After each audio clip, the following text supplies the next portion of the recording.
péché. Lorsque vous lisez dans 2 Corinthiens 5, verset 19 à 21, on nous fait voir que lui qui n'a point péché, Dieu l'a fait pécher. Donc, quelqu'un qui devient péché pour nous, c'est qu'il porte le péché de l'humanité entière pour le crucifier sur la croix. Ok?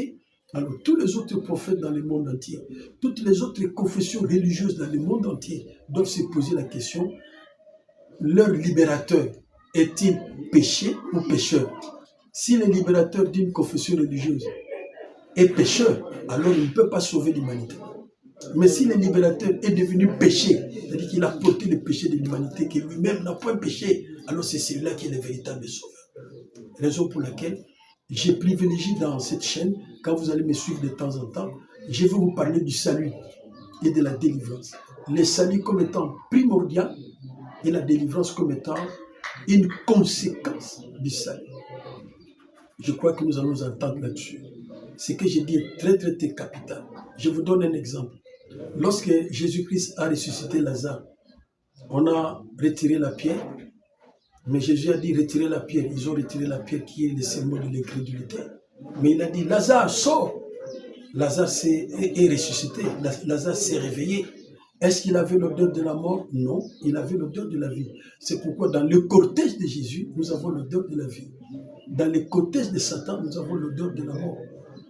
Et la Bible nous dit, les uns, une odeur de la vie qui donne la vie, et aux autres, une odeur de la mort qui donne la mort. Vous voyez, vous et moi, nous devons choisir l'odeur de la vie que seul Jésus-Christ donne, en tant que le véritable sauveur, parce qu'il a porté nos péchés.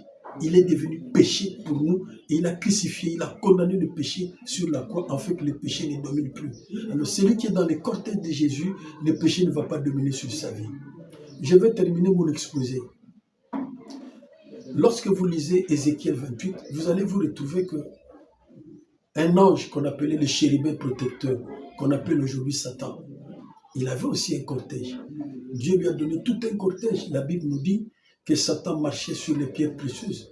Il plaçait ses pieds sur les pierres précieuses, les sardoines, les topazes. Et quand il marchait sur les pierres précieuses, et son corps aussi s'est revêtu de ces pierres précieuses. Vous voyez, c'était un cortège, on lui a donné des fanfares, des tambourins, et les anges étaient à son service pour animer son cortège. Vous voyez, mais il s'est enorgueilli dans son cortège et il est tombé trop bas. Ok? Mais nous, aujourd'hui, le Seigneur Jésus-Christ nous conduit dans son cortège et au lieu de nous donner des pierres précieuses où nous devons marcher, mais il nous donne les meilleures promesses. Quand vous lisez dans 2 Pierre, chapitre 3, du 1er au 4e verset, on nous dit que nous sommes basés sur les meilleurs et les précieux.